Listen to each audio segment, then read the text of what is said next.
ভাষা শহীদ দিবস। বুঝেছো? আমরা বাংলা ভাষায় যে কথা বলি এটার জন্য 11 জন শহীদ হয়েছে এই বাংলা ভাষার জন্য।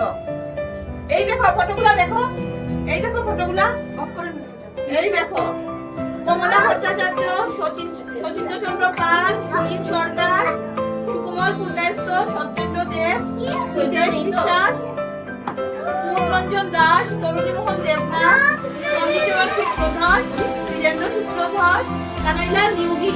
আর এই 21 মে 1961 সালে ভাষা শহীদ দিবস হয়েছিল এই বাংলা ভাষার জন্য। সবাই ফাইট করেছে আমরা বাংলা ভাষা বলতে পারবো, বাংলা ভাষায় পড়াশোনা করতে পারবো। বুঝতে পেরেছো? ভাষা শহীদ দিবস সবাই একসাথে বলো তো, ভাষা শহীদ দিবস। মাদার টাং বুঝো? বলো তো কি মাদার টাং?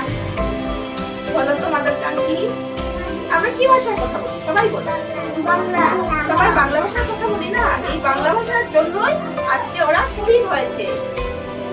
শহীদ মানে কি জানো? ওরা মারা গেছে, ওদেরকে মেরে দিয়েছে দুষ্ট লোকরা। বলেছে আমরা মরে যাবো তবু আমাদের বাংলা ভাষা লাগবে, আমরা বাংলা ভাষায় কথা বলবো, আমরা বাংলা ভাষায় পড়াশোনা করবো।